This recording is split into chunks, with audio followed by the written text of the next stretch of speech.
Our top story at 5:30, you can now take off your mask inside private businesses in Atlanta.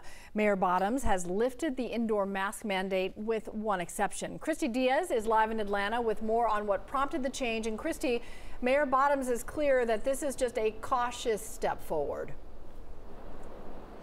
She says she's putting her personal feelings aside and following the science here. And right now, the city is in a good spot. She tweeted late last night that Atlanta is currently in the green zone. So even though it makes her personally anxious, she says she's going to stick to her promise to follow the numbers, and she's lifting the citywide mask mandate.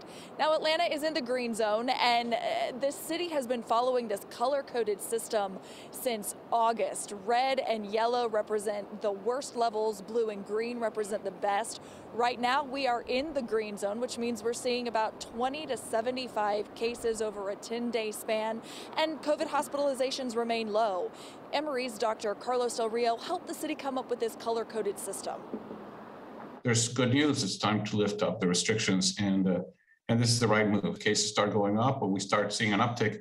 Those decisions can be reversed.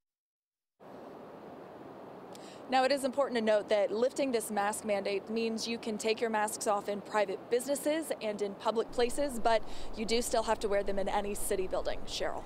Christy, sometimes people have said, things change so much, but it's interesting that Dr. Del Rio likens these COVID zones to weather reports. You should expect constant changes and updates, and the mayor says if things take a turn and there's a surge, she could adjust it again.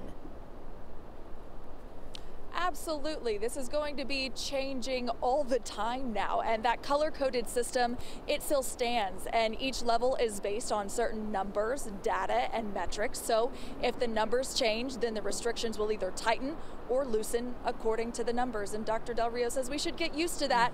Mandates coming and going depending on what the pandemic is doing. All right, Cheryl. Christy, we are hopeful that it remains green. Thanks a lot.